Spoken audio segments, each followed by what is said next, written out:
Later on this year, Zod is making his big return to the DCU with Kingdom of Zod, which is taking over all of the mainline Superman family books this coming August. To catch up with this event, this video collects all of my in-depth breakdowns on the story of KNEEL Before Zod issues 1 to 8 by Joe Casey and Dan McDade, along with their backup story as seen in Action Comics issue 1060. This book sets up a lot of the stuff that we're going to see in that Kingdom of Zod book, especially where Zod is in the universe, as well as have some pretty big plot points that are probably going to come up quite a fair bit. So you're going to want to familiarize yourself with all of that, and I hope you enjoy this video. Leave a like down below and comment about what you would like to see, in the Kingdom of Zod.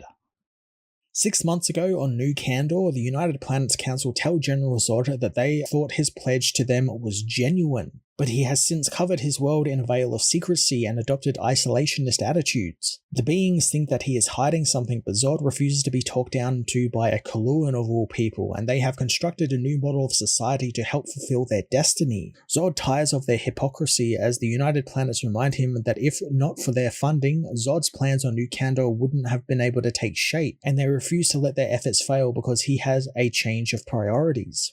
Zod wants to talk about their efforts to bring order to the cosmos, showing them his robotic emissaries were destroyed while on a scouting mission in a neighboring system, and he demands to know how they are dealing with the rogue elements in other systems, but the council refuses to let him change the subject, as this is about Zod's place amongst them and he knows what's at stake, as he was there when the United Planets begun. As one of Zod's experiments continues to grow in a stasis vat, the council tells him that peace in their time will happen, with or without General Zod. Beings cut the communication and the Eradicator asks if they believe the general. Zod asks his underling for a status report, learning unit production has increased by half. Zod is pleased as they cannot rely on the natives to fill the ranks of their military, at least not in their current state. Elsewhere, Lor-Zod finishes killing his way through another set of natives, telling his robot that despite the enhancements, these aren't warriors yet. He demands to see his mother, going to her eugenics lab and telling her that her program is severely lacking. Ursa finishes her notes as Lor tells her that the combat skills of these men are barely risen above the hunter-gatherer era, but Ursa doesn't think that it's an exact science, it's really just trial and error. She thinks genetically enhancing an indigenous population is akin to playing God, but Lor understood that the Eradicator program would give them an army to command, but Ursa tells the boy just to trust in his father, as he sees things differently to them. Lor has doubts about his father, as he hasn't been himself for some time now, and he prepares for a war, but they don't know what that war is and why they are fighting. Ursa doesn't think that Lor will ever understand, since he was born in the Phantom Zone and never saw the loss of Krypton that she or Zod saw, and Zod wants to prevent that happening again to their new home. Lor brings up something that he found on the planetary scans, which show a security net had been placed over the southern hemisphere, which obscured it from the satellite surveillance. Ursa tells the boy not to concern himself with matters outside of his very limited jurisdiction, and he must remember that as her firstborn, he has certain expectations. Lor suspects he'll find all of that out once his father places him on a path to succeed him, a day both he and his mother know will come sooner rather than later. Lor heads out of the city and towards the southern hemisphere, which was cloaked, but is confronted by Zod's robot guard, who demand that he turn around and leave as he does not have jurisdiction there. Zod meanwhile meets with Ursa, telling her that she looks troubled. Ursa wishes that she came with good news, but their son is growing restless. Zod believes that his restlessness will pale in comparison to what lies ahead of him. Ursa is aware of the House of Zod's traditions, but thinks Zod should consider a more rational approach, but the general finds that there is no other way. Lor meanwhile battles the robots, ripping them apart and demanding to know why they are protecting this area. Unable to get a straight answer, he batters one away, but it hits an invisible shield, cracking it. The robots demand that Lor is not authorized to be there and he must leave, as the boy dives through the crack in the shield the robot made. On the other side, Lor is shocked to find his father is constructing a huge Kryptonian crystal dome, which makes Lor ponder what General Zod could possibly be up to. KNEEL Before Zod issue 1 heads to New Kandor, where Zod oversees the Sunstone harvest and is given census data regarding his eugenics programs. A voice finds it ironic to see Zod like this, causing Zod to turn and confront Jor-El, telling him that he doesn't believe in him. Jor says that they are forever linked and there is no escaping it, and here Zod is, the ruler of his own planet. yet he is struggling under the weight of his new responsibilities. Jor thinks that the general has come a long way, but now he sees a soldier without a war, seething in discontent. Angered, Zod tells Jor-El that there is no discontent, only destiny, and new Kandor will thrive in ways that Krypton could never achieve, and they are not linked in the way the scientist likes to believe. They are nothing to one another. Jor wonders who he's trying to convince, since his ambitions to conquer were just like this on Krypton, but he failed there in spectacular fashion, and he'll fail on New Kandor as well. Zod thinks that he's wrong, since he created New Kandor from the ashes of his failure. Jor thinks that his only failure is that he still roams free, and there is a reason why he was banished to the Phantom Zone. Jor leaves with one final critique on Zod, telling him that he doesn't have the capacity to create, only to destroy. Zod bubbles with anger, thinking to prove his point he'll burn the scientist's tongue out. Zod's introspection is interrupted by Eradicator, wondering who Zod is speaking to. Frustrated, Zod says it's obvious, pointing to where Jor-El was, but no one is actually there. Eradicator thinks that he should run some scans for intruders, but Zod doesn't think that will be necessary, heading to see Ursa, who thinks her husband is there to check on their recent productivity levels. She assures him that his army will have a Kryptonian's natural ferocity, and they will be controllable. Zod is happy with his wife's work, also happy to find her pregnancy is progressing as expected, almost waving off the notion that his wife is pregnant. Ursa thinks that he should show some more enthusiasm for a second son in the House of Zod, but he seems more distracted as of late, and hasn't been himself lately. Zod waves her concerns away since he is focused on them as much as he was when he finally freed his family from the Phantom Zone. Eradicator chimes in with a warning that something has breached the Forbidden Sector. Eradicator says the breach was in a deliberate location, making the couple realize it was their son. Ursa tries to tell Zod that Lor doesn't know what's at stake, and she knows of the traditions involved, but there has to be another way. Zod knows there isn't, and Lor's time has finally come. Ursa reluctantly lets her husband go and meet Lor, who wonders if he should destroy the Eradicator drones as he watches. Zod waves the drones away, telling her son that this sector was deliberately cloaked, so what compelled him to enter it? Lor tells him that the world is his home, and when he saw this area was cordoned off, he was confused, since this sector was meant for automated sunstone mining, but that's not what is happening there at all. Zod reveals it's not, and it's actually all about strategy, as what was built there is an ultimate weapon to defend New Kandor with. He reveals that they have tapped the planet's core to provide unlimited energy to the weapon, and it will annihilate anything and anyone in its way. Lor is angered it's another weapon, having figured it out a long time ago, but he waited for Zod to finally confide in him the truth.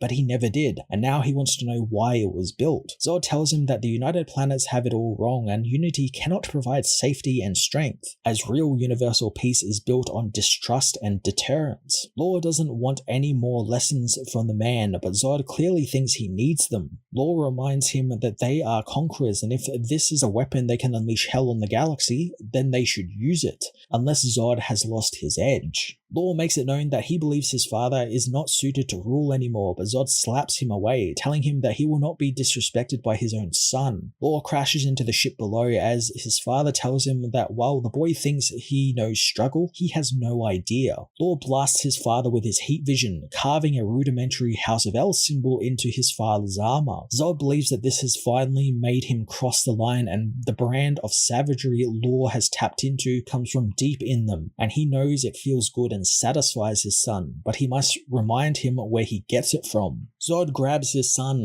telling him that he cannot possibly hope to match the savagery of Zod, but Lor doesn't think that he has to anymore, since why would he build a weapon if he isn't willing to use it? The boy lunges at his father, and Zod is momentarily shocked as he sees his son as Superman, but he stops his attack, asking his son if it feels good for him to let loose like this and allow his rage to find expression without constraint, something he envies in the child. Lor hates being called a child, but Zod reminds him that's what he is, and while he has experienced a lot, it's not enough to satisfy him. He calls his son pathetic, telling him that the weapon doesn't concern him, and despite being a firstborn, he is nowhere near Zod's equal, and he possesses the arrogance of youth and lack of self-awareness, which will be his undoing. Zod casts his son out, telling him that the life he gave him on New Kandor was the wrong one, and it would have made him soft and privileged, privileged, something he cannot abide by. Lor tries to reason with his father, but he tells him that the cold and empty universe is his home now, and he is no longer welcome on New Kandor. Later, Lor gets ready to leave the world, told by his mother that she can only imagine what is going through his mind right now, but one day he will understand. Lor bids his mother goodbye, leaving the planet on a crystalline ship. 1 month later, Zod looks over the original bottled city of Kandor as his wife comes to see him, finding that he has spent more time with the city as of late. Zod says that this is where he finds the most solace, and the people in stasis in the bottled city won't be there for much longer, since now they have the technology to resize them, and the people will be able to populate their planet in a few generations, with New Kandor then teeming with new Kryptonians. Ursa thinks that this will fulfill their destiny, but Zod senses the disdain in her voice, knowing that their relationship has been strained since Lor left, and she now resents him. Ursa doesn't, but feels a sense of loss since their son doesn't even know why he was cast out. Zod says that each of the House of Zod's firstborn sons must face their own trials, and he must face them alone, and if Lor dies, he's not worthy of the Zod name. Eradicator interrupts them, telling Zod that they are under attack by ships using scramblers that have disabled their perimeter satellites and touched down where the natives of the world have expanded their settlements. Zod speeds out of the city to confront the invaders, demanding Eradicator find out who they are. Zod finds the invaders killing the natives, spotting that they are the Khund, who think the planet was completely defenseless. Zod blasts right through the leader before destroying their ship and confronting the leftover soldiers, telling them that the planet and its people belong to him. Zod kills his way through the soldiers, letting the anger of the confrontation with his son take over. He tells the Khund that he is their worst nightmare, blowing through one of their ships, destroying it with his heat vision and telling them that none will make it off the planet alive. The final wave comes to him, but with a shockwave, he kills them all, ripping their bodies to pieces. Ursa contacts her husband, telling him that the orbital satellites are coming back online, hoping that he dealt with the problem. Zod knows that he definitely has, keeping one Khund soldier alive long enough for interrogation. The United Planets contact Zod, wanting to know who attacked his sector. Zod tells them that their intel was inaccurate and anything that happens on his world should be classified as nothing more than local trouble, so it's none of their concern. They remind Zod that this is not a call he gets to make, since he continues to be an unstable element within their goal for a greater collective. They warn him that he will be watched more closely now as they cut communications. Zod tells Ursa that their hubris will be their undoing, having warned the United Planets of the pirates terrorizing the galaxy weeks ago. However, they never listened to him. Ursa knows that's because of who they are, and they would forever be a target, but they always have been, yet they will still be an alpha clan, and this is what Krypton should be. Zod agrees, only this time the outcome will be much different than when it was on Krypton. He returns to the Khund prisoner, wanting to introduce the bloodied man to more enhanced interrogation techniques to see how much he can take. Kneel Before Zod Issue 2 heads to New Kandor's Interrogation Chamber 13, where Zod confronts the last remaining Khund invader, knowing that they are familiar with the concept of torture, since why else would he be left alive when every other invader was killed? He tells him to betray his beliefs, since they mean nothing to him, as Ursa steps forward to take the lead. Zod warns the Khund that some might view what they do as sadistic, and Ursula knows they are, since Krypton lacked vision and they didn't appreciate the effectiveness of the methods of gaining information from prisoners of war. She tells the Khund that while he thinks he knows pain, he has no conception of pain in their world.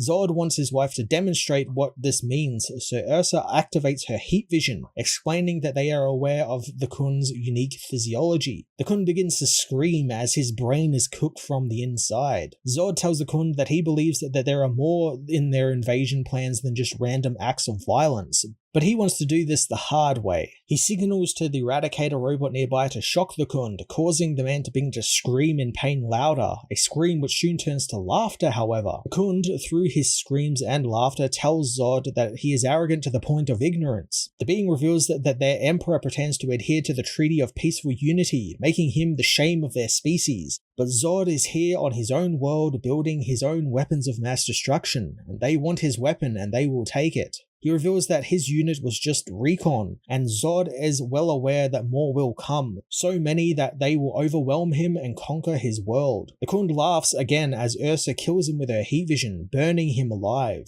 She asks Zod how it could know about this weapon, but Zod only wants to focus on preparing for what's coming. New Kandor's assembly production is accelerated 40%, pumping out new Eradicator robot units to bolster Zod's forces. Zod tells his systems to forgo the usual testing to increase construction efficiency. Ursa reminds him that the Eradicator factory is just one faucet of their planetary defense system, and Zod is reminded of the first Kryptonian war commandment. In the heat of combat, there is no defense, only offense. Zod wishes to use all tools available to them to unleash hell upon their enemies. Ursa activates the hive mind protocols in the natives, telling Zod that their genetic modifications included neural nets that bind combat instincts together and allow the people to act as one unit. She moves them into positions all across the planet, all ready to die for their homeworld and for Zod. A death that Zod thinks will be righteous. Ursa thinks that they should still signal their son and bring him home for this, but Zod doesn't want to since his wars are elsewhere. The couple go and oversee their drones, and Zod reveals that they will be overseeing the terrestrial stations while providing a sensor web that will allow them to keep track of troop movements worldwide, while others will be sent into the mesosphere to monitor their security satellites, something he doesn't really want to have to do but knows it's a sacrifice he will have to make. He tells Ursa that he imagines their newborn son will be baptized in the blood of their enemies, and they will revel in their victory together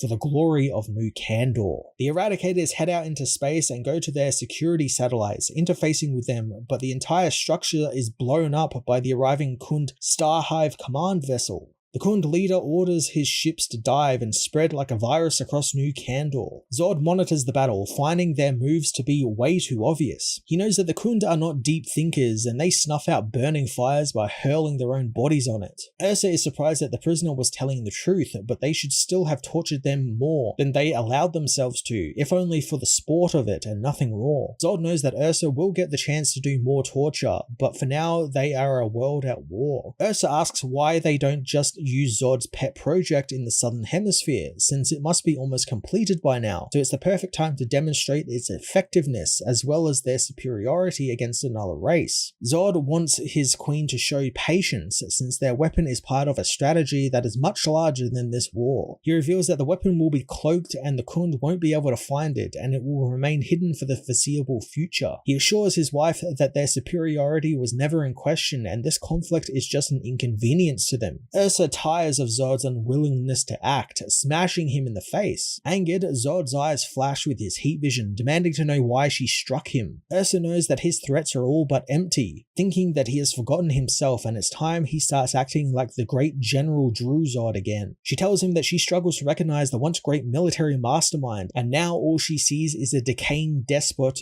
who's growing more passive with each star cycle. She is angered that he has brought their family to a planet they can launch a conqueror's campaign from, and the first thing he ever did was build a throne, something which means nothing to them. She smashes up the throne, telling him to remember who and what he is and what he has achieved as Krypton's greatest military leader. She demands to know what more proof he needs of his own greatness, but Zod doesn't need any, since they have an entire world formed in their own image. So why does Ursa continue to question his achievements? Ursa tells him that she is seeing the same thing that Lor saw in him, and he has given into the weakness, and because of it, the Khund have been allowed to invade their planet. Zod tries to explain himself, telling Ursa that it's very difficult to articulate what he's been experiencing as of late, and maybe he has reached a pinnacle, and he sometimes wonders what is left for him. Ursa angrily tells him that he has a new army to lead and they are waiting for him, so he will go out there and do what he does best. Zod meets with his army, telling them that the war has come and it fills their hearts and gives them life. He says all of the men have been built for battle, and some of them will die on the battlefield, and they may question why they fought or sacrificed themselves, and he wants them to remember one name and burn it into their primitive brains. Ursa hopes that Zod will heed his own words, since he cannot go on like this and he has to let his ambition burn bright again. She tells him to rally his troops and give them divine purpose, as Zod reminds the men that they all fight for him and him alone. Ursa tells Zod that this is the final time they will talk about this, as he's been acting like a shadow of his former self, and she will not tolerate it any longer, and if it means a change in leadership of New Kandor, then so be it, since when the war is over and they have won,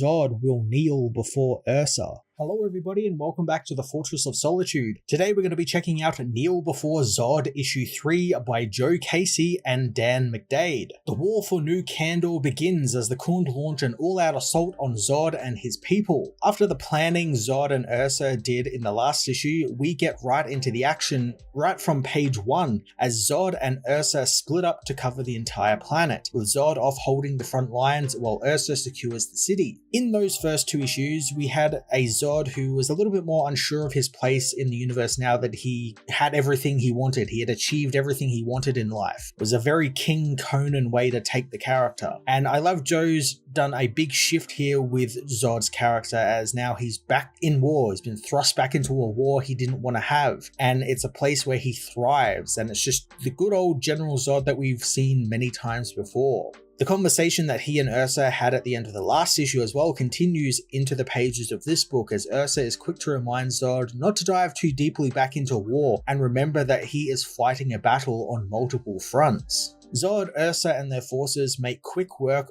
of most of the Khund, and Joe gives Dan McDade space to just show off his fantastic artwork, with Dan filling the pages with bright explosions and Khunds getting their heads and arms and legs ripped off, or Zod just incinerating entire armies with his heat vision. Basically just giving us a glimpse of what would happen if we had some Kryptonians whose power was kind of unfettered and they were just let loose on the universe. Eventually though, the Khund decide to unleash the Chemiclips device, a special weapon which will fire a missile at New Kandor's sun and turn it into a red sun for a short period of time, long enough for the Khund to deal with the unpowered Zod and Ursa and take the planet. The weapon is fired and Zod and Ursa lose their powers, but being that they are warriors, they don't really need the powers to lay down a beating on the Khund. We get a great sequence of Ursa surrounded in the city and she decides to just use Kryptonian kung fu, all while Zod is on the outskirts and is beaten to a pulp by a gang of Khund. There's a great dichotomy here with Ursa having evolved to train herself in case their powers are lost, so she knows all these different hand-to-hand combat techniques and other combat techniques, whereas Zod, because of his arrogance, hasn't even entertained the fact, it's below Zod to basically think that he could ever lose his powers, and it leads to him being beaten up, and it's only by pure luck that the Khund want to try and make him suffer, and they sort of beat him around for long enough that his powers start coming back because the red sun starts to fade, and it leads to them having to retreat because they weren't able to kill him. These constant attacks on Zod prevent him from returning to the city in due time, and when his powers finally come back and everything sort of dies down, does he return to the city only to find it filled with dead Khund as well as a dead Ursa. This was a swerve I never expected the book to take, killing Ursula off in the third issue, and after it was revealed that she was pregnant with Zod's next child as well. Obviously, this is a story beat that's going to be used to thrust Zod into sort of a revenge mode, or sort of like an old Zod mode where he just goes and just wreaks havoc across the universe. But I'm more interested in that if, thanks to his changed frame of mind that Joe has built over the character in these first 3 issues, will we have the opposite effect of that and he'll just double down on hiding away his planet, or at least keeping it hidden away from all-out attacks with the super weapon he has built. Either way, I'm excited to see where Joe and Dan take the character, since so far he's batting 3 for 3 with Zod's story right now. It's been really cool to see this character go from just this kind of meathead general guy who's all about war to someone who's a little bit more deep. And as I said before, there's these great King Conan parallels of this character who has everything he's wanted but now feels he is missing something, and because he has everything he wants, he has nothing left and he doesn't know what to do with himself. Kneel Before Zod was just all-out action, relying heavily on Dan McDade's wonderfully brutal and bloody artwork while suitably building on Joe's wonderful new characterization of Zod and Ursa, culminating in a third act twist that puts the story in a position to go literally anywhere, and I'm excited to find out where it goes. I'm going to give this issue a 9.5 out of 10. Hello everybody and welcome back to the Fortress of Solitude. Today we're going to be checking out Kneel Before Zod issue 4 by Joe Casey and Dan McDade. Zod mourns the death of his wife Ursa and unborn child, showing a very rare moment of vulnerability as he prays to gods he has long forsaken in the hope that his wife and unborn child will find their way in the afterlife. It's honestly a really sweet and sad moment, and it's fun seeing Zod going through with a Kryptonian funeral ritual because he knows his wife would have wanted that, and he wants to give his wife one last thing of love that he can. After burying his wife and unborn child, Zod sees to the bottled city of Kandor, which survived the Khund attack, but Zod knows more attacks will come, so to ensure their safety, he seals the city in a crystal pod and blasts it into space, echoing Kal-El's departure from the doomed Krypton decades before. It's funny since between this sequence and the opening funeral prior, Zod feels more and more like Jor-El, and he will never admit that, but it's extremely rewarding to see that evolution of the character over these 4 issues.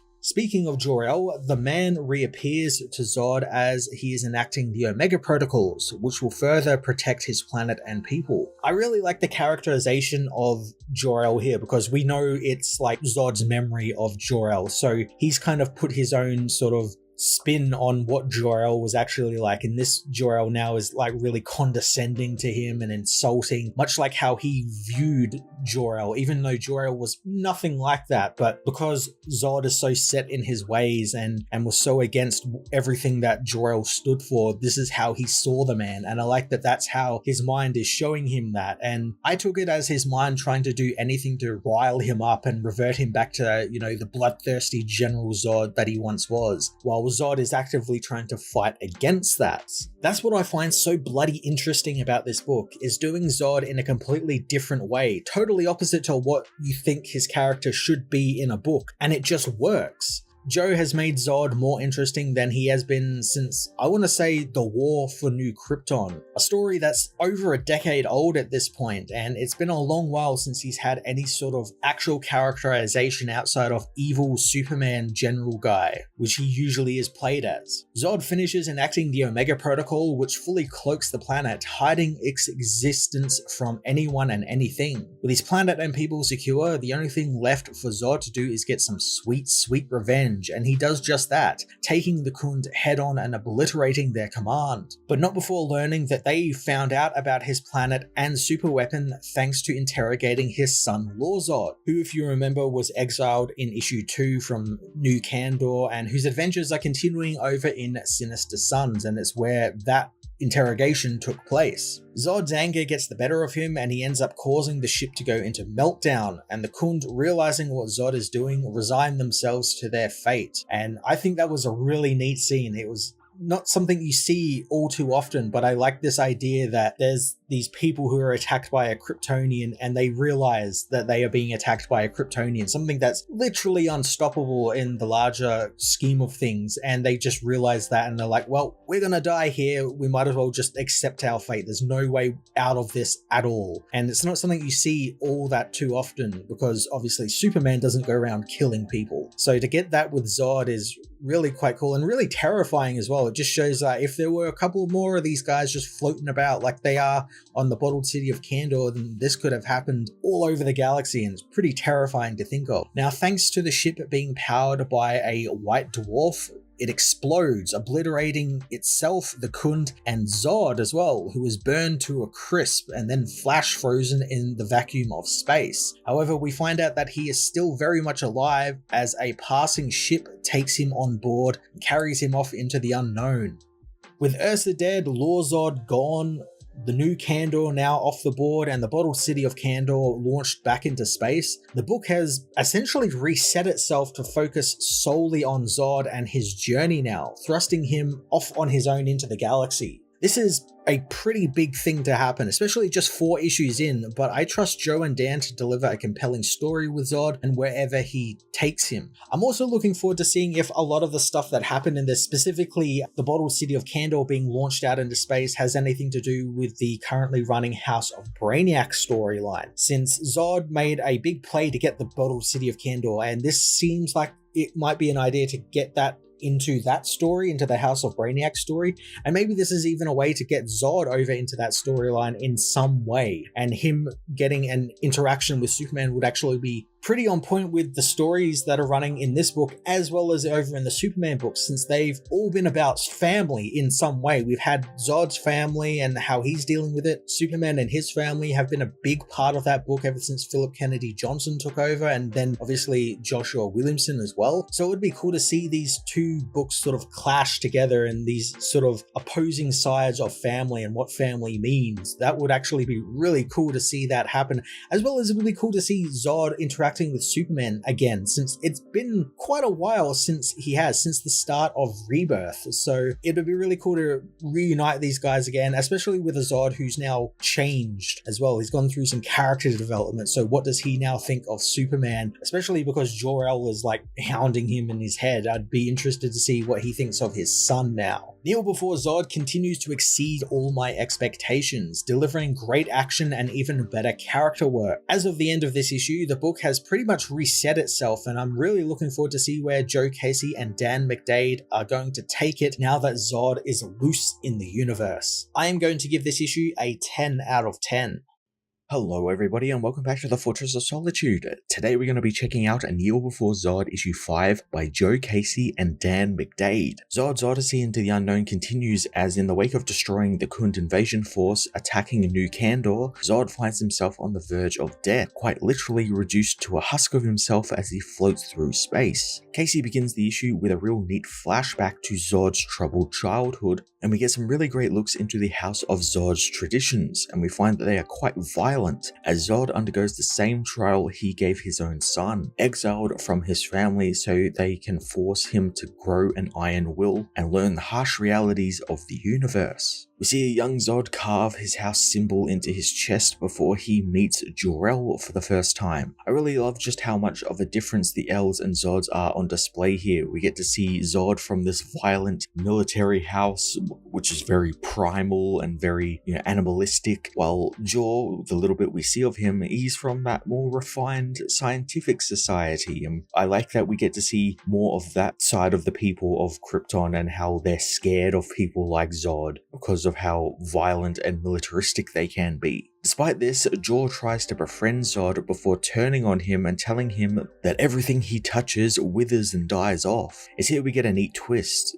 that the entire flashback has been just a warped memory of Zod. This is something the book has been doing really well, where we get to see Zod's warped memory of Jor-El and how we know, obviously, Jor-El tried to help Zod, and we know he tried to befriend him and everything, but Zod didn't see it that way, and we're seeing it the way how Zod saw it, which is this man talking down to him and seeing him as less than himself. And I really like that Casey is continuing that through this issue. Zod is brought back to life by the people who rescued his corpse in the last issue. We find that Zod isn't fully healed thanks to low yellow sun energy, and because, he destroyed a white dwarf starship engine, and he was like right there when it blew up in his face, so it's going to take a minute for him to heal even with his Kryptonian powers. And thus we get this really cool Frankenstein's monster style creature who can't even talk and just has this House of Zod symbol carved into his chest, and he's just grunting and groaning as he frees himself from this medical equipment and begins a rampage through the ship, destroying security robots and aliens alike. I absolutely love the shift here into monster movie territory with Zod. He's now stripped down to his most base characterization, a violent, superpowered monster, and Casey lets Dan McDade's artwork tell most of the story, relying very little on the script and instead showing us this monstrous Zod blasting his way through the ship's defenses and then into the green one-eyed alien's command deck, as said aliens try to futilely stop him in any way possible, since they consider him salvage.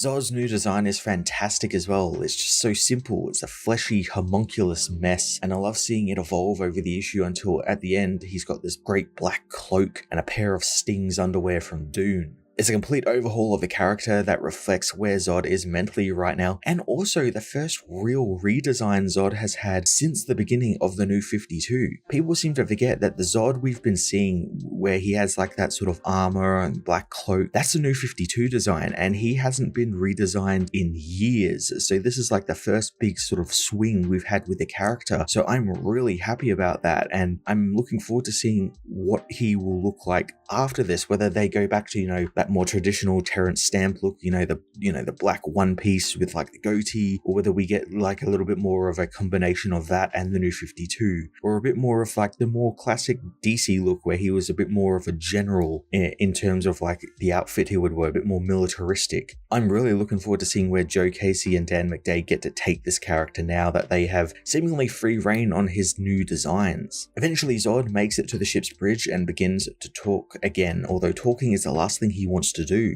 killing the aliens who own the ship and taking control of it. Zod learns that the ship is a prison of sorts and is full of various inmates from across the galaxy, all who wear a special inhibitor collar around their neck to stop their various powers or strengths and just to basically keep them in line. Zod ends up freeing all of them, and you think that maybe, Zod's going to become like this sort of Moses character and sort of lead all of these people into like a new promised land and become like a messiah figure. And it's like, no, that's not what's going to happen at all, as Zod makes it very clear that just because the alien masters of these people are dead does not mean they are free. They just have a new master, and that's him. And he's seemingly going to rule over them with an even more iron fist than the aliens before him. As it's revealed, he's going to keep the inhibitor collars on, and he threatens to set off the bombs or the device that's inside the inhibitor that will kill the inmate who wears it if any of them get out of line, effectively giving him his own personal suicide squad here of hundreds of aliens, which is a really neat direction for Zod, because people might remember this Zod was on the Suicide Squad during the New 52 for a time. Zod aptly dubs this little group the Legion of Zod, and while his end goal isn't really obvious, I'm willing to bet that it's going to be going after the United Planets, as well as reach that end goal of him trying to refine that warrior he used to be, that Ursa was trying to push him towards. And I imagine he's going to be attacking other planets and just causing a bit of a nuisance around the place. Kneel Before Zod continues to be an excellent book and now has reinvented itself with its 5th issue, taking us off of New Kandor and out into the galaxy with a new monstrous Zod who is intent on proving that he is still one of the most feared beings in the universe. I am going to give this issue a 10 out of 10. Check it out if you haven't been. It's now the right time to do it. 5 issues. It's really easy to pick up and really easy to understand. You don't need to understand a lot of the Superman lore of what's going on. It's wholly its own thing, and it's been fantastic. What's up everybody, and welcome back to the Fortress of Solitude. Today we're going to be checking out Kneel Before Zod issue 6 by Joe Casey and Dan McDade. The monstrous Zod has taken over a prison ship, freeing its inmates and lording over them as their one and only leader. We pick up not long after the end of issue 5, and Zod has kind of healed a little bit from his wounds, so he's no longer looking like a cloaked hammer horror movie monster he was in the last issue, which I am a little disappointed about since it was a fantastic bold new look for him. Obviously his Kryptonian physiology has healed him a little bit now, so he's just a lightly charred monster of a man. Zod is still haunted by the ghost of Jor-El, who chides him for what he has become, using Tamaranian slave concubines and leading a band of prisoners and murderers, a far cry from the family man he once claimed he was. Now this Jor-El isn't a ghost in the traditional sense of a ghost. It's not literally the ghost of Jor-El, it's Zod's own mind making up a version of Jor-El himself, and I love that this is the war he's battling in his own mind, with one side trying to remind him of the man he once was, and this new side trying to tell him that he's right for doing all of this and is right for going out for blood. It's Zod again trying to regain the fire Ursa told him a few issues ago he had lost since he became a father, and he sees everything he is doing as a way to do that. Zod also debuts his new costume as well, and it's literally just the Terrence Stamp movie Zod costume. It's a legit great look for him, and one Zod's not worn in a very, very long time. So I welcome it back with open arms, and it's also complemented by a really cool Darth Vader-like cape he wears over his shoulders, and I like that it kind of matches with the outfit very well, and it's not something we've actually ever seen with this particular costume before, so I like that there's sort of this marrying of different costumes he's had over the years. Zod gets physical with the Jor-El ghost, who hits a nerve when he mentions Lor-Zod, and the ghost leaves him with a warning about the path he is on and where it might lead him. After his existential confrontation, Zod gets to business at hand, taking stock of the resources he has on this ship, which he does from a robot who is now kind of running things since Zod murdered the crew of the prison ship. He learns from the robot that this is a permanent prison for inmates who can't be held by standard prisons, and the ship is on a constant revolving circuit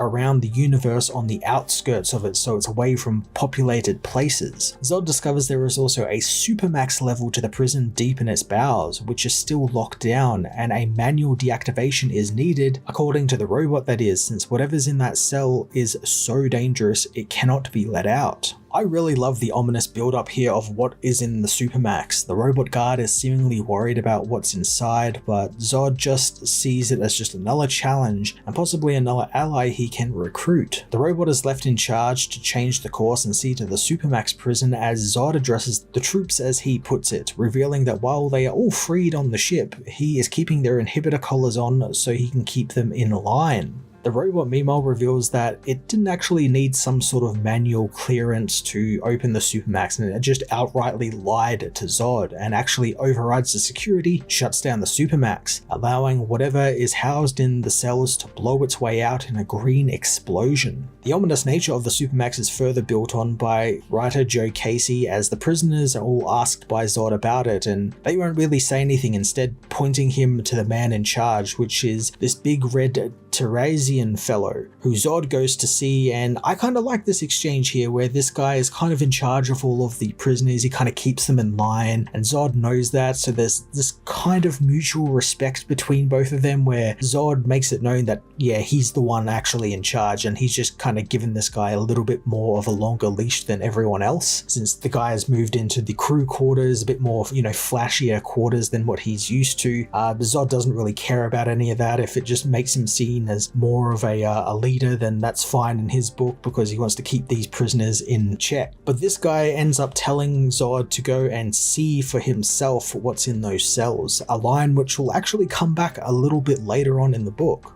Zod is then alerted to a universe-wide message from the United Planets, as they have figured out that New Kandor, along with Zod and his family and everyone on the planet, have gone missing, and they have put a bounty out for anyone who has information on what has happened to it. Something that Zod doesn't really seem all too happy about, because of course Zod hid the planet away with cloaking technology, but the United Planets figuring out that the planet is now gone missing kind of ups his time schedule, and he, I guess, needs to work on his plan a little bit faster, hence why he demands the robot change course to a planet that the robot knows that once they reach will cause quite an outcry. So I don't know where he's planning on taking this ship, but I'm sure we're going to find out very soon. While Zod has been seen to other matters, a mutiny begins fomenting in the ranks of the prisoners, and they look to assassinate Zod by trying to blow him out of the airlock or somehow killing him, not really realizing that he's a Kryptonian and has all these great powers. Interestingly though, the book during this section takes a swerve into slasher horror territory, as the mutineers are all violently killed off by the green light that escapes Supermax, blown to pieces by its energy in a dark hallway. I really love how Dan McDade, the artist for this book, set everything out in this section. It's the classic 9-panel page layout as the prisoners move deeper through the bowels of the ship, and McDade and his colorist David Barron's use of darkness and shadow is so good, and it sells the horror so well, since this green light just kind of comes out of nowhere in the darkness and just obliterates these prisoners before moving on like nothing ever happened. Kind of like a Jason Voorhees, where you just murder a camper and then just move on. Zod soon learns of the Supermax being breached and inspects the cells, finding them to be made of lead, which his X-ray vision couldn't penetrate and was probably used to house something quite dangerous. Zod also figures out that his robot servant lied to him when he said only certain security clearances could access the Supermax. But before Zod can properly dole out any punishment to the droid, he is alerted to another of the green being's attacks and responds, discovering that it is the Emerald Eye of Ekron, the artifact owned by the Emerald Empress. This is such a damn cool reveal and a completely out of left field choice as well. But all throughout the book, Casey seeds these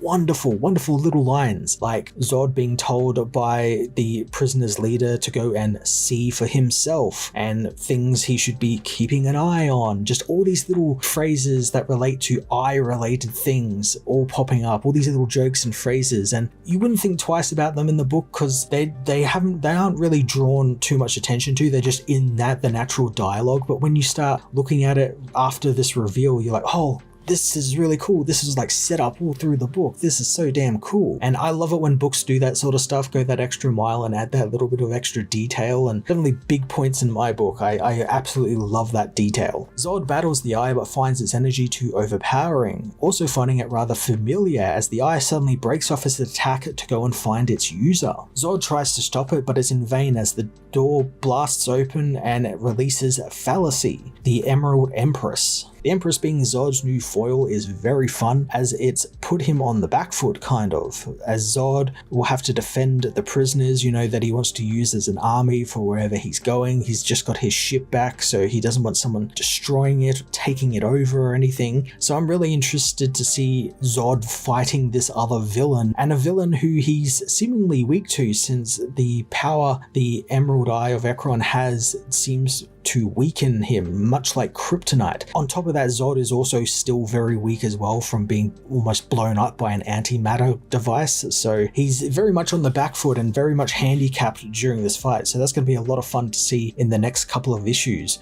And visually as well, it's a great villain team up contrast, because obviously Zod has all these darker color schemes, whereas Emerald Empress is all these bright whites and greens and golds, and I'm sure that's going to contrast very nicely with Dan McDade doing the artwork on the book. Kneel Before Zod issue 6 was a fun ride from beginning to end, with so many great teasers for the new villain of the book, which had a wonderful and surprising payoff in the final pages. Zod's continued journey to find himself and who he is now in a world without a family or a world has been fascinating to follow, and I cannot wait for the next issue. I'm going to give this issue a 9 out of 10.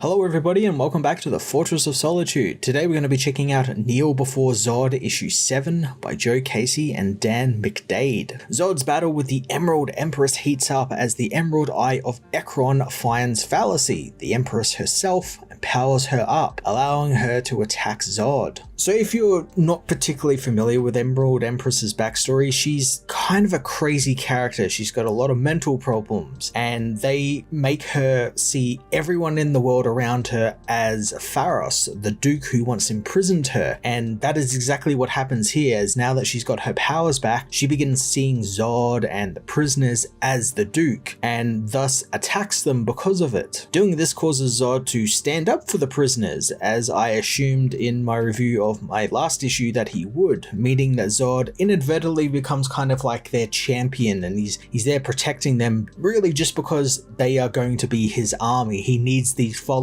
to help with whatever he has planned wherever he goes next. So he's kind of just keeping them alive just for that. He doesn't really care about them, and he makes it known he does not care about them, but he wants to keep the army somewhat, at full strength. Zod trying to stop the Emerald Empress doesn't end well, as both her and the Eye escape deeper into the ship, not before taking out the ship's engines during their attack. I'm really liking Zod having to deal with all of these problems that he can't just punch away, because that's a kind of a big Zod thing in the past. If it's not something he can just, fight and attack, then he's not really interested in it. So I like that Joe Casey is throwing him all these problems that he can't just do that with, like how to get this ship working again. Where is he taking the ship? Is it now in jeopardy? Is he just got to die in space now? He's got all these things to weigh up that as the leader he would have to deal with, and I like that he has to sort of deal with that and deal with these problems that are coming up with him wanting to lead these people. Zod also uses the prisoner spokesperson Mers, who we met last issue, to help make decisions, and I like that Joe continues that sort of mutual respect they have for one another, where Zod knows that he's keeping the prisoners in line and will kind of look the other way a little bit to what he is up to, what Mers is up to, taking a cell for himself and kind of bettering his own life on this ship. And we get some sneaky plot exposition here as Mers knows all about the Duke of Orlando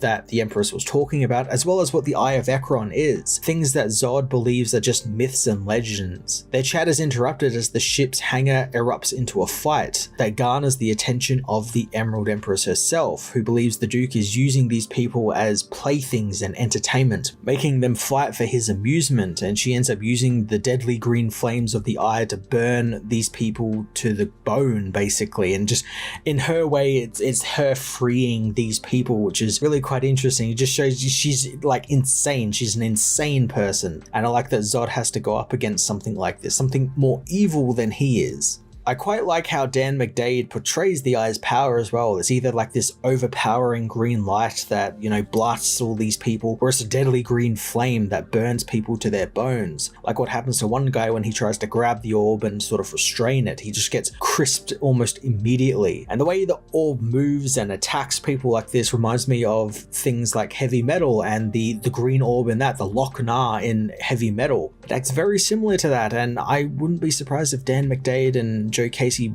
sought inspiration from that, because it's very much similar. The only thing the Eye is missing is the creepy voice that the Loch-Nah in Heavy Metal has. Battle with the Empress comes to an abrupt halt when the ship rams into the head of Ekron, the giant monster the Green Eye belongs to that just kind of came out of hyperspace in front of the ship. This really surprised me, since I didn't think Casey would be giving us kind of deep Emerald Empress lore here, since that giant alien head materializing in space is just like so insane. Like it's crazy. It's so cool as well. I love the design of the head. It's just a literal big head with like robotic parts at the neck that sort of like claw its way through space. It's really creepy. Zod ends up protecting more of his prisoners from the Empress, getting a real Superman kind of hands on the hips moment as he protects a white Martian from green fire. But Zod soon finds out why he's weakening around the Eye, and that's because its power is magical, which is something Zod never has to properly face. He's never really had to deal with, since he's mainly been, the space guy,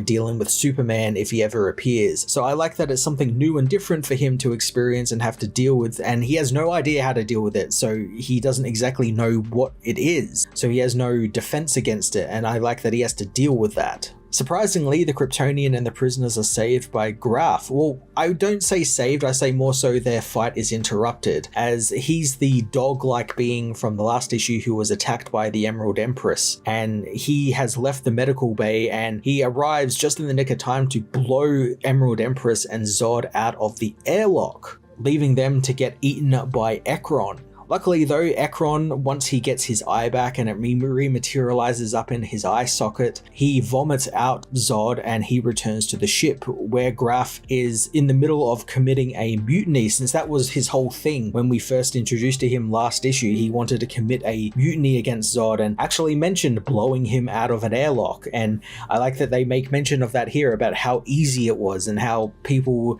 were just cowards and didn't want to try it, but it was so easy. Zod of course returns covered in like this bile green blood stuff that Ekron had vomited him up in, and it was kind of an interesting look for him to deliver this really quite cool speech where he talks about loyalty and how none of the prisoners have it, and they should be so lucky that they are alive because of him, thus they owe their loyalty to him. And I like that he ends the speech with freezing a prisoner with his freeze breath and just kicking his head off, calling him weak and too little too late for him to start groveling now. Zod retreats to his quarters to heal a little bit and deal with the ship now drifting through space without an engine, of course, but something else actually ends up happening, and Zod is unable to rest as he's alerted to something approaching the ship, and that something is the Red Lantern Sinestro, who doesn't look too happy to see Zod at all, and that's probably because Sinestro has just appeared in the Sinister Sons book, where he was dealing with the kid who pretended to be his son or was his son, as well as Lor-Zod, who was the other lead of that book, and of course Lor-Zod's Zod's son, who's been outcast. So I have to imagine Zod and Sinestro have some words coming to each other about parenting or something, and that would be quite interesting. That's like a pairing you would never actually really think about, but one that I'm really intrigued to see. Zod and Sinestro, a Red Lantern Sinestro at that.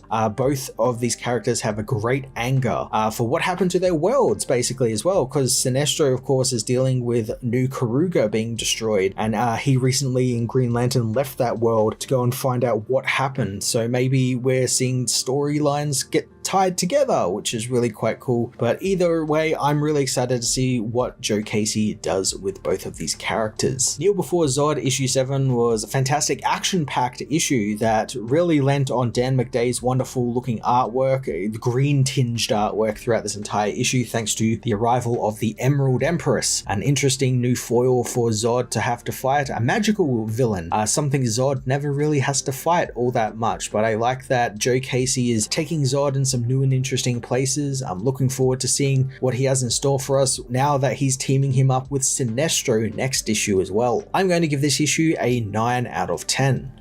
Hello everybody and welcome back to the Fortress of Solitude. Today we're going to be checking out Kneel Before Zod issue 8 by Joe Casey and Dan McDade. It's the Battle of Fathers as Sinestro confronts General Zod in his prison ship, leading to them both getting into a violent battle in the vacuum of space, ending with both unleashing their full power, putting on quite the light show for the prisoners aboard the ship. Neither Zod or Sinestro is the winner, instead coming to a respectful understanding that each is very powerful, and I like that there is the hint that Sinestro kind of ended the battle after realizing that Zod is a Kryptonian, kind of realizing that Kryptonians are probably a bit more powerful than a ring wielder, so he kind of knows when he's beat. This is very interesting since Casey frames this as the first meeting between Zod and Sinestro, and thinking of it, I can't actually think they have met before. I do think in the New 52 they technically met by being part of Suicide Squad, I do believe. At one point their paths crossed, but I think in the Dawn of DC they actually have not met each other yet. Sinestro reveals that he's been tracking a familiar emerald signature, that being the Emerald Empress, whom Zod dealt with last issue, and being there's nothing for Sinestro there now, they find themselves at an impasse. Zod eventually invites Sinestro aboard the ship, while the crew meanwhile try and sort out the ship's engines, which were damaged during Empress's attack.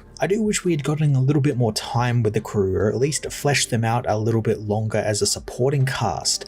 They're a nice mixture of races, with Mers as the center of them, and being that bridge between the prisoners and Zod. He's that sort of middleman that kind of talks with the prisoners and sort of sorts things out with Zod. The prisoners all make it known that they are very not happy with Zod, as they have been over the last couple of issues, and want his head on a pike, wanting to use Mers to get close to Zod and to strike from within. Mers has become a little bit like Zod's hype man, as he's seen what he's capable of, and he knows he is a very capable Kryptonian. Just being Kryptonian and near a yellow sun makes him better than everyone else, and I like that Zur is only interested in himself, but he is also happy to placate to Zod because he knows that if he does, he'll keep his head. Whereas if these other guys just keep talking and just disobeying Zod, Zod's just gonna, like in the last issue, freeze their heads and kick it around like a soccer ball. He knows how to keep his head down and do what is necessary to survive, and I quite like that, and kind of wish we got a little bit more with this character. Zod meanwhile learns that the ship is effectively dead in the water, and that they would be best to abandon the ship, and it's Sinestro that offers a solution to their problems, knowing Zod is staying away from Tharos and the obviously corrupted United Planets, which had caused both Zod and Sinestro's planets to suffer. So I like that there's that common enemy there. They both really hate the United Planets and what they stand for. Sinestro tells Zod about the planetoid called Talos, which is kind of like a giant salvage dump overseen by a bunch of pirates, and it's quite close to the prison ship's location, only a few sectors away. So this is actually the end of Sinestro's part in the book, and it's such a strange role for him since he literally just flew in, they had a little bit of a fight, and he told Zod where to go and then just kind of leaves. I was sure that once both found out that they are fighting the common enemy with the United Planets, they would somewhat team up, but I guess Sinestro does have a through-line story over in the Jeremy Adams Green Lantern book at the moment, so I imagine this was kind of like seen as a bit of a cameo sort of situation where, you know, he's flying between planets and he saw Zod, stuff like that, whereas I'm sure Jeremy's going to continue the story over in the backups of Green Lantern sometime soon. I do really like this brief bonding moment these men have over their respective enemies though, with Green Lantern and Superman coming coming up in conversation, and how both men always seem to come back to fighting these ones, and they view them as their antagonists more or less. And I quite like that, as that righteousness that both these men have, where they both think they are absolutely right in what they are doing, and that Superman and Green Lantern are the ones who are the enemy. Sinestro also brings up that he recently saw Zod's son Lor-Zod over in that Sinister Sons book, and Zod gives kind of the best response in that he doesn't really give a shit. He knows his son is off on his own adventure, he doesn't really care, but there is that kind of line where he talks about the House of Zod enduring, and I kind of took that as like he's a little bit happy to know that his son is still alive out there and that his house will continue. After Sinestro leaves, Zod gets the ship underway in probably the most metal way possible, using a constant blast of his heat vision to propel the ship forward in space, and he does this for like days and days, which is kind of a testament to just how strong Zod is in his powers. Like he's using his heat vision, which is effectively draining him of energy because it's outputting energy, and he uses it for days and days, and that's really damn cool. That's a really cool use of that power, very creative use of the heat vision power. The ship eventually arrives at the salvage dump, and the prisoners begin looking for parts they need to fix the engine, while Zod has one final confrontation with the figment of Jor-El in his mind he's been haunted by throughout this entire series. The whole battle with Jor-El in Zod's mind has been sort of this highlight for the series for me, because it's so different than what we usually get with Zod. Usually he's a very physical being, but this is a very psychological thing for him to deal with, and he can't really deal with it. And I really love the idea that this isn't like some ghost of Jor-El haunting him. This is his own mind who has like manifested all his doubts in himself and what he is to do with his life in the visage of Jor-El, and kind of projected Jor-El out as like this culmination of like all his doubts and everything that sort of haunts his mind. And I think that's really damn cool. That's such a cool use of Jor-El. The Jor-El illusion taunts Zod even more, effectively telling him that his time as a general and conqueror is now over. Again, this is his own mind telling him this, and this is something he's been dealing with throughout this entire book, where Zod has been kind of lost on what to do now that he had his own family, he had his own planet. Well, where does this despotic king go from here? And Jor-El's words about him stealing salvage and cavorting with prisoners causes him to attack the visage of Jor-El in a blind rage. And I love the line that Jor-El gets here, where Zod screams about his family and world being taken from him, and Jor-El reminds him that his own son Kal-El lost his family and lost his father and world, but he didn't turn into a despotic murderer, and there's like some balance there because of that, because one went bad, the other one didn't. There's a little bit of balance there, and Jor-El's words cause Zod to vow to find Superman and kill him and everything he loves, which I feel like is then positioning Zod to make a return to Earth at some point in the near future, probably in some big Superman-centric event where he's the main villain. Zod's words turn Jor-El into stone and finally destroy him, which I guess is a great visual signal to us